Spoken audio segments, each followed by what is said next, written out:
Actually, I don't think we have a lot, updates. No public comment, obviously. 9 o'clock sharp, we can call this to order. Updates, the applications for rebuild, if you want to say something brief about that.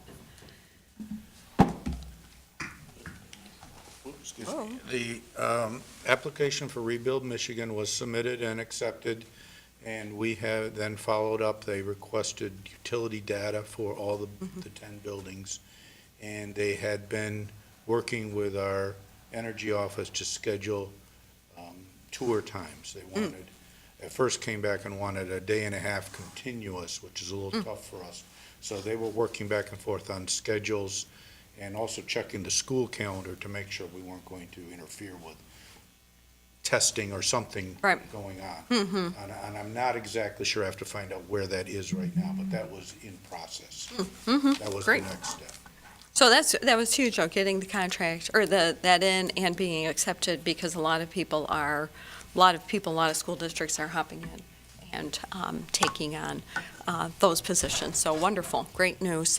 Is it hard to figure out the utility bill per building, or no, it's easy? Okay. We track them by usage, by meter reading, and then by the cost. Because sometimes the cost isn't a direct correlation to the meter. If it's part of the buildings that we buy in bulk, we have to do the calculation. But we do it both ways, so they see what our actual usage is and our specific building cost. Okay. We've kept that for over 20 years, so we can go back a long way. Oh, great, great. And how about so how does that work with the bulk purchase of the electricity? You still have the meter running? Okay. It's just how it's billed. It's all paperwork. It all comes from the same place. It's just paperwork on how you're purchasing it and who's allowed to sell it that way and how much. There's only a certain percentage, I believe it's 10% of the energy that can be sold that way. There's demand out there to increase that significantly. And we are in the process of rebidding that this 10%. spring. Okay. So that's an annual rebid, Well, even though you get the 10%? it was done,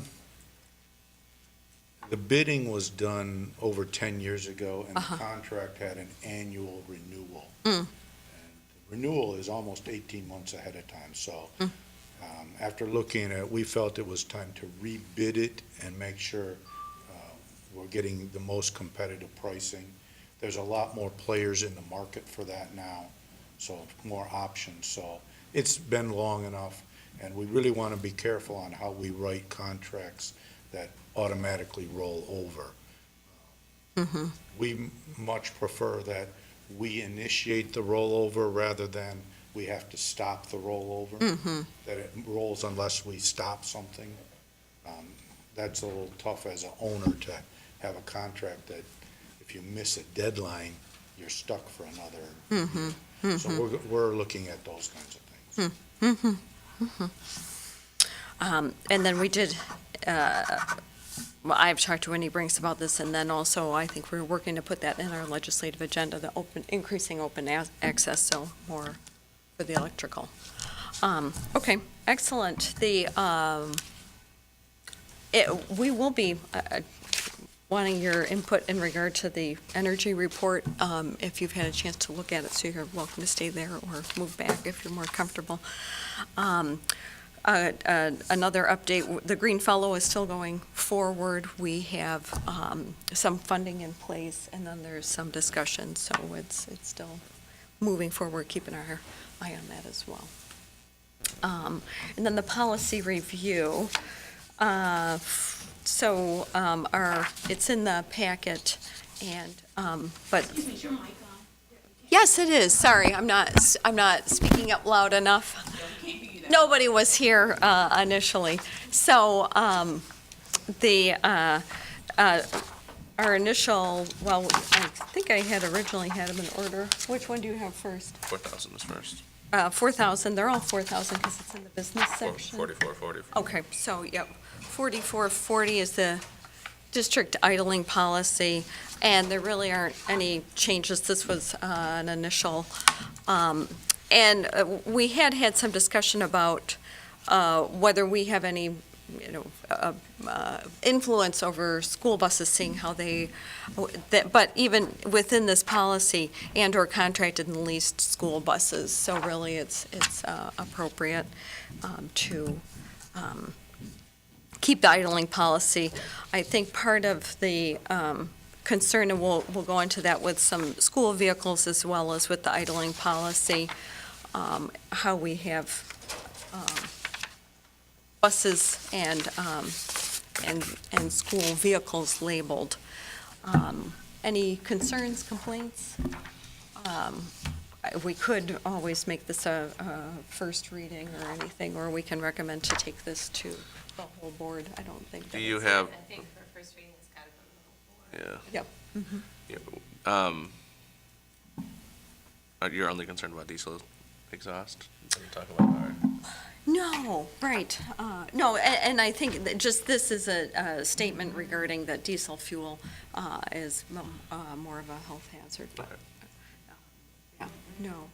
Why, what else were you I'm just trying to think if we're talking about all district-owned or leased vehicles and the percentage, that's not Sure. diesel, I can add vans, cars. I mean, we have a bunch of other motor vehicles that don't necessarily burn diesel fuel, and we probably don't want those running either, but.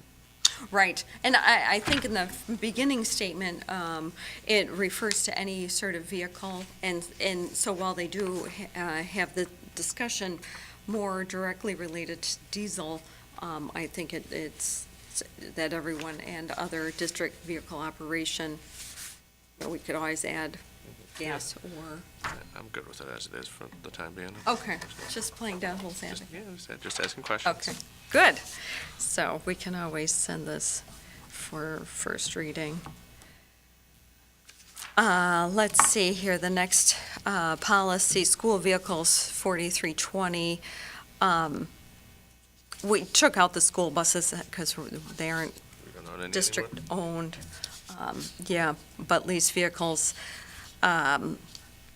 This is part of the piece in red. Cost and long-term energy efficiency shall be considered when transportation options for the district. The superintendent or designee shall perform an analysis of cost and efficiency for transportation. I think that a lot of the districts with this statement on sustainability, with a look to efficiency, have more of a report or some sort of analysis that I'm sure our department that's looking at vehicles is reviewing. But are we considering long-term or just the short-term costs on a vehicle? Does this seem overburdensome to have, or is this something that would be more relevant to incorporate in the statement on sustainability? I wanted to bring it up to hear other people's opinion, including Mr. Klomp-Ahrens or. So this is a policy regarding the purchasing and leasing of vehicles? Yes, that we currently have. Right. And so,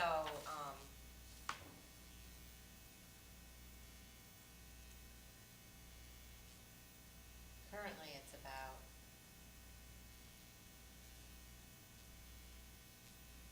just how it's used. Right, utilization. It's about utilization of religious activity and insured, bus driver authority.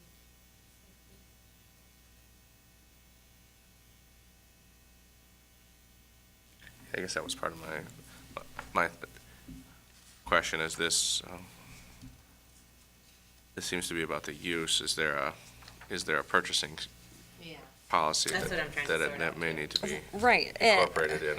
I'm acceptable to that language or a variant of that, but.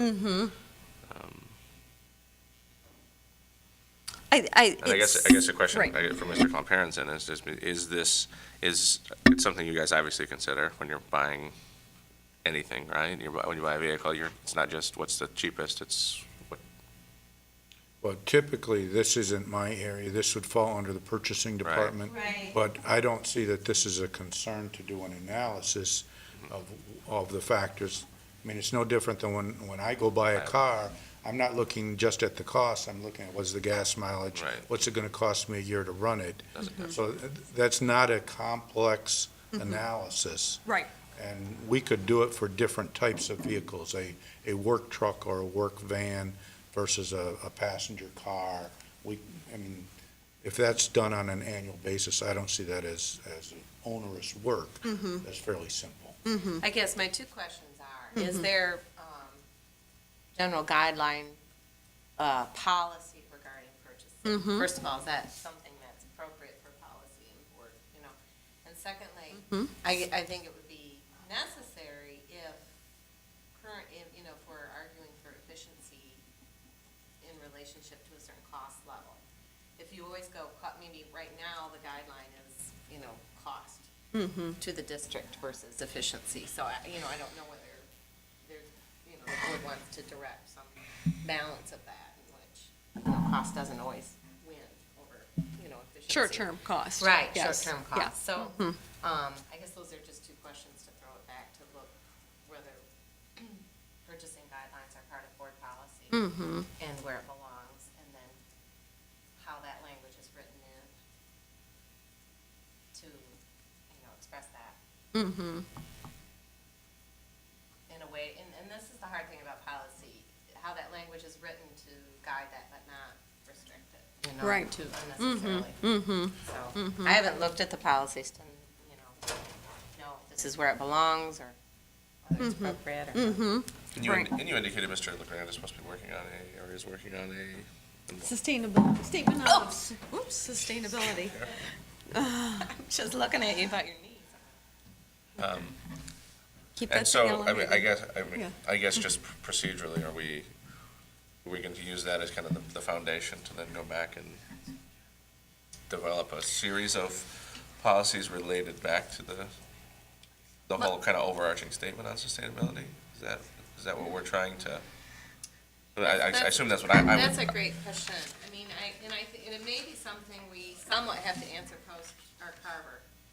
Maybe part of our systemic policy review is also going to incorporate some of the work of this committee, as we go through, see where it's appropriate. Right. Throughout. We currently do have an energy policy, and part of the, and we were moving to update it and change it. And then the statement on sustainability is more one of these overarching, and then in response to that, then the superintendent and Green Fellow, the facilities come together and sort of utilize rules, regulations that they've devised or come up through other districts as well, to really help focus the sustainability piece on it. But yes, the statement on sustainability is not supposed to be something that's overly binding. Yes. And that's, as we were reviewing this, Mr. LeGrand and I sort of looked at a lot of these and had discussions about it. And I said, well, let's bring it back to the committee our committee to discuss it a little bit more to see, because, yeah, we don't want to be onerous in our statements. But the school vehicles piece of it did seem to be general enough that we thought, well, what do we do here in terms of? So I can certainly go back and just look at policy and talk to a few people regarding purchasing guidelines to see if it would be more fitting somewhere else. Yeah, and the only reason I asked is just knowing that we did the local purchasing policy a couple of years ago. Yeah, I that's know right. I know that there, That's I mean, right. there are, Right. we have, Right. we have procedures in place for That's other right. things, so I just want to make sure it gets put in the Proper section. place where it Yep. will get Good. administered correctly. The other issue, and this is just another piece on that same policy, 4320, at the end, school bus safety program, superintendent building principal shall develop bus safety rules. And I guess more relevant for students, although in our contract, we don't have anything about subcontracting here. So the bus safety rules for the bus drivers, but we're subcontracting Yeah. this now, so then And I'm it's, surprised, given these were revised in 2009, and that was post the privatization, so. that it didn't. This is my own sort of little bugaboo that I've noticed, that a lot of the Dean buses still have our name on it. And what was the philosophy behind that? Half the buses, or I don't know even what the percentage is, but I'll be around town and it'll say Dean, others will say Grand Rapids. And even though I know we don't have buses, you often still will see and think, GRPS bus, but it's really a Dean Transport bus. Or do we have a small fleet? That was done, and that's before me, so, John, correct me if I'm wrong here, but it's my understanding, the ones that say Grand Rapids Public Schools while they're Dean bus-owned buses, they are used for our regular student transportation. And the ones that say Dean are used for KISD or special ed transportation. We sold our entire fleet. So Right. most of those buses that still say are the buses we originally owned. Right. And I don't know, Ken, I think you're right. I'm not sure. They may intermix, use them, but yeah, those are our old buses. It was my understanding Yeah. when I came on board, getting this secondhand from Lisa Freiberger, that the designation between Grand Rapids Public Schools and Dean was for a specific use. Now, whether it's still held that way, I couldn't say. I know this isn't a sustainability issue, but I think it's problematic, and to have our name, that we look like we're the primary owner of the bus. To have something Dean Transport for the top name, and then having Grand Rapids Public as a secondary name. I see a bus and they're not following the idling policy, or they've been discourteous driving, and it has a there's a delay in dropping kids off. Well, I'm not trying to shunt culpability. I think we do have to make sure it's reflective of the true owner.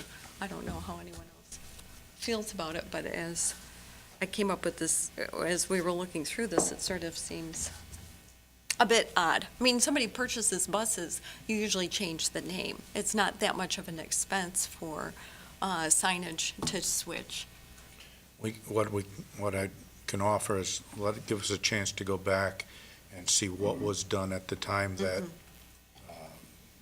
subcontract was written, and see what was in there, and see if there's anybody here who was here at the time who knows some of the details. Because it shouldn't be that much of a issue to change the name unless there's something that was Right. written in to prevent it.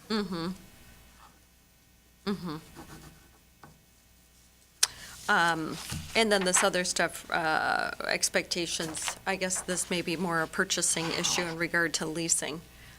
So check purchasing policy, safety insurance, that sort of stuff, purchase policy. I'll look into that. Okay. That's that.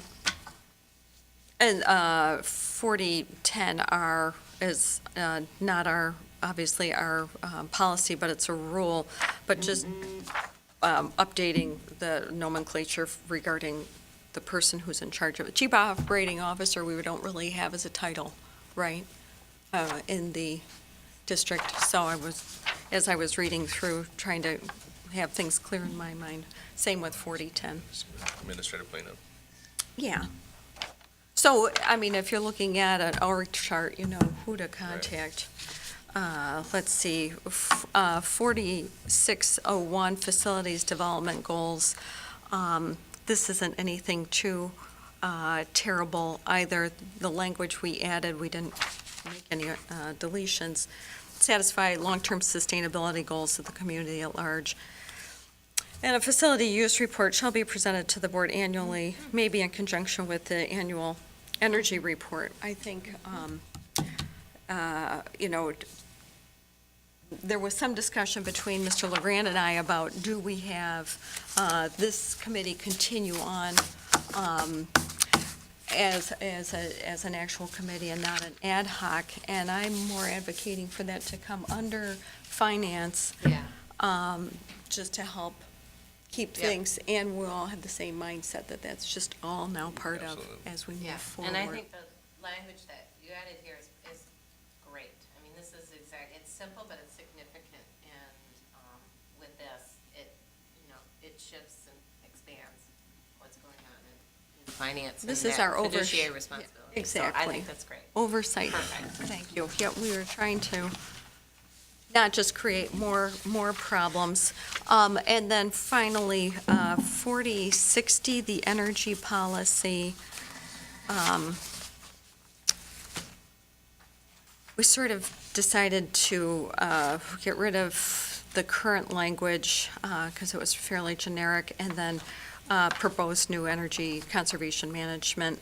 And you can read it all unless you want me to read it into the record, but so this is more, again, general guidelines that will get more meat. District 11, there are some other places in Colorado that I've been doing a lot of research on. Sacramento, where they have a Green Fellow, Boston, where they have a Green Fellow. They have a lot of more of these smaller policies, and then have much bigger rules regarding the policies, so. Shall we send that for approval for first reading then? Well, I haven't been on this committee. Is that something that's, We Does it haven't involve done it any, So we haven't put any policy forward at this point. right, no, Yeah. this is our, we did a lot of sort of, so I'm fine waiting if. So I guess Major. just, I mean, in essence, the work of this committee results in this, policy Mhm. changes, and if this is reflective of that work, or. Well, again, I think the language in this, the change in 4060 is great. But where that overarching policy that Right. I wanted, I guess just. Would you rather have it? Sounds Yes. I Yeah, want to make perfect. sure that it all kind of flows together, and I think going one time with Great. one big packet will be much easier to have a full board discussion, so that. Right, you're gonna look like a rock star, No, I'm It's like- teasing. Absolutely not. You are the energy- That makes perfect sense. and that way Yeah. where we can kind of, it can be a bit kind of a summation, and Yeah, I'm quite happy with that. but this, it's great what you've done here, so. Okay, good, Gotta thank you. start somewhere. Right. And I think I'll just put the little bug in his ear again. So this, and then, so we're done Give 'em a reviewing deadline. policy. Yeah, exactly. I know, Brand. Reviewing policy is complete here. This energy report was only brought forward as an example of what other people have done. And so this work that we're talking about, having an energy report, Colorado Springs, too. Just a conservative community. yeah, well, when they, Progressive energy report. yeah, they're probably 10 to 15 years ahead, and it wasn't just Yeah. Colorado Springs, but Yeah, a it's just lot of, Colorado. it's the nature of living in a high mountain desert, I Right. think, push the envelope Right. of, but, they have a lot of solar. Mr. Comparents, in this report, anything that looks like it would be a big stumbling block for administration to bring forward, besides the solar panels? And I haven't had a chance to go through it in much detail, but certainly an annual report is a reasonable expectation to report on what's been done and the effectiveness of it. And we have some small examples. We have solar panels going in at Blandford, so we'll have some history. And I'm not sure if the report reflects it. Some of the high energy efficient things like solar and wind energy just as a rule of thumb, unless the units are somehow subsidized or donated, it's hard to get a reasonable payback. Yeah. So we need to find a way to get them at a very low cost to make them energy efficient for us. Once in place, there's no question what they'll produce, and the utilities buy back the energy. It's getting them Layout. capital finance. Yeah, yeah. So the mayor is planning a substantial investment in solar panels in the Butterworth site, he told me. Oh, So, nice. He was- Because we can't do anything else there. yeah. And he was like, oh, it wouldn't hurt nobody's schools on it. I don't know what he means by that, but anyway, just thought I'd pass that on. Mayor, we'll take panels. Whether he If you're has like buying a in bulk. purchasing power at that point that we could piggyback off, I have no idea how that works. Right. we- Joint green space, right, usage. We've looked at things. We've had companies approach us about taking a whole building and putting solar panels on the roof. And in the initial investigation, it sounds great. They'll finance them, we get the energy savings. The catch is usually something like a maintenance contract for the roof that winds up costing us more than anything we would save.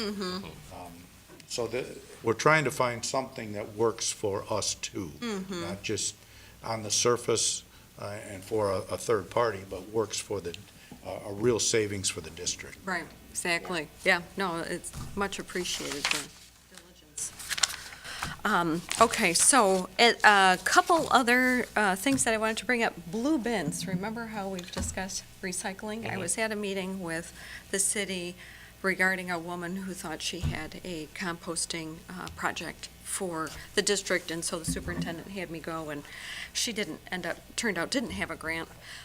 But all those blue bins they used to have curbside, they are still available. Oh, they The are. I city thought they actually turned them all said- into roll cars. into bins, and we talked about that,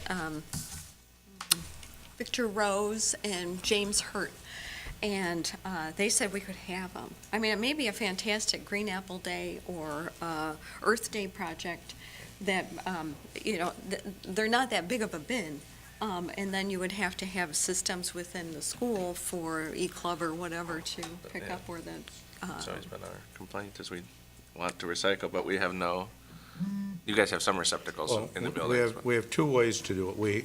At the buildings, besides the traditional trash dumpster, we've had a recycle dumpster. Now, that had limitations on what could go in it. Subsequent to that, we received from the city the 90-gallon dumpsters on wheels that will take anything recyclable Right. that go to the curb, Right. just like a homeowner. So we have those at all the buildings also. I think we're talking the blue bins, the former blue bins that are outside. We don't have receiving receptacles in every building, so that we have the way to get it to the city from the building, but we don't have the way for the consumer to recycle in every location. So the possibility of using those former city totes in some of our building locations so that we can encourage recycling, because it is single stream and no sorting and all that. Custodial staff could do that? I think, I was just trying to think of logistics, because they got rid of those bins because of so many back injuries.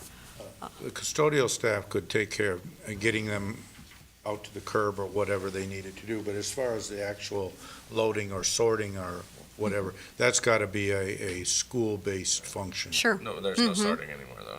Right, yeah, the single stream, and so it's All those much bins, easier. if we had containers inside where recycling could occur, it would just have to be dumped in the Then bins that outside. can- and That can there'd be no part of sorting. a custodial responsibility, too.